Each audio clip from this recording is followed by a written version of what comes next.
मैं एक 16 साल की लड़की हूँ और ये बात कुछ साल पुरानी है, जब मैं गर्मी की छुट्टियों में अपने अंकल के यहाँ दिल्ली घूमने गई थी।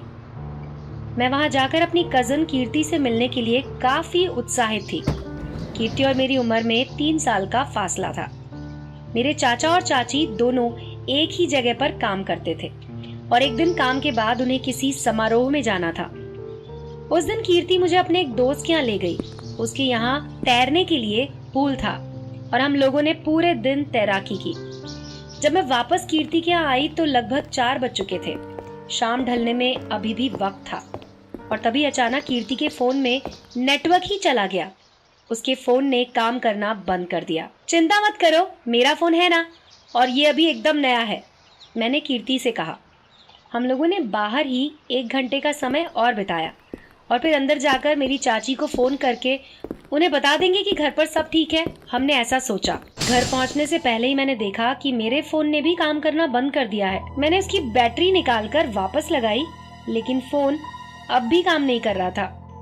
हालांकि हम लोग चाची को फोन नहीं कर सकते थे, इसलिए हम लोग घर के अंदर आ गए। शाम के लगभग 5 बज रहे थे। कीर्ति की बड़ी बहन अंशिका एक पार्टी में गई हुई थी, इसलिए घर पर हम दोनों अकेले थे। मैंने और कीर्ति ने 2 सोफे एक साथ जोड़ दिए और सोने का निश्चय किया। हम दोनों ने पहले भी कई बार एक साथ घर पर रातें बिताई हैं, इसलिए ये भी उसी तरह का एक साधारण सा वाकया था। रात हुई तो घर में अंधेरा हो गया। जब हम दोनों नींद में थे तभी हमें बरामदे के दूसरी ओर से कुछ आवाजें आई और हमारी नींद टूट गई। हम दोनों उठे और हमने कीर्ति का कमरा चेक किया। कुछ भी गिरा हुआ नहीं था। हम लोग वापस सोने चले गए। करीब 2 घंटे बाद हमने फिर से उसके कमरे से कुछ आवाजें सुनी। हम लोग फिर से उठे और उस कमरे में जाकर देखा, लेकिन कुछ भी नहीं गिरा था। सब चीजें अपनी जगह पर थी। अब हमें थोड़ा अजीब लगने लगा। अभी हम आ ही रहे थे कि हमें तीसरी बार उसी कमरे से कुछ आवाज सुनाई दी। हम लोग हैरान हो गए और इस बार दूसरे रास्ते से उस कमरे तक पहुंचे। अब भी कमरे में सब कुछ एकदम शांत था। इसके बाद हम लोगों की नींद उड़ चुकी थी। हम सोफे पर बैठे हुए ये देखने की कोशिश कर रहे थे कि आखिर क्या हुआ है। तभी हमने देखा कि बेसमेंट में किसी की परछाई दिखी। उस बेसमेंट में कोई दरवाजा भी नहीं लगा हुआ था। हमने कीर्ति के माता पिता का नाम लिया कि अगर वो हैं तो हमें जरूर जवाब देंगे। हमने बाहर देखा तो उनकी कार अभी भी वापस नहीं आई हुई थी। अब हम बहुत ज्यादा डर गए। हमने अपने हाथों में छुरी ले ली और किचन में एक किनारे बैठ गए, मगर वापस सब कुछ एकदम शांत था। तकरीबन 1 घंटे बाद हम लोग वापस सोफे पर सोने के लिए गए। कुछ ही समय बाद हमें एक लड़की की चिल्लाती हुई चीख सुनाई दी। वो कह रही थी, मेरी मदद करो, मेरी मदद करो। तभी किसी ने हमारे दरवाजे को पीटा, मगर हम दोनों ने उस दरवाजे तक जाने की हिम्मत नहीं दिखाई।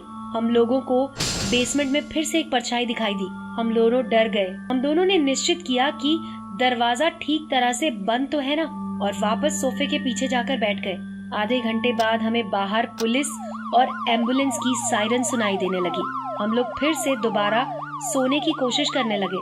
अगली सुबह जब कीर्ति के माता पिता वापस घर आए तो हम सो रहे थे और तभी कीर्ति के कमरे से एक बहुत जोर की आवाज आई। मेरे चाचा बेसमेंट के रास्ते से गुजरकर उस कमरे तक गए। उन्होंने हाथ में एक लोहे की छड़ ले रखी थी। उनके पीछे हम लोग भी उस कमरे तक गए। अभी भी कमरे के अंदर सब कुछ एकदम शांत था। हमें पता था कि ये हमारा भ्रम नहीं हो सकता, क्योंकि हम चारों को वो आवाज सुनाई पड़ी थी। मैं कभी नहीं समझ पाऊंगी कि उस रात क्या हुआ था। अगली सुबह ही मेरा और कीर्ति दोनों का फोन वापस काम करने लगा।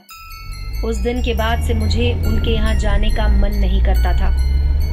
मैं मानती हूँ कि उनके घर में कोई भूत था, और अगर भूत नहीं था तो बाहर कार खड़ी ना देखकर जरूर ही किसी ने उस रात घर में घुसने का प्रयास किया था।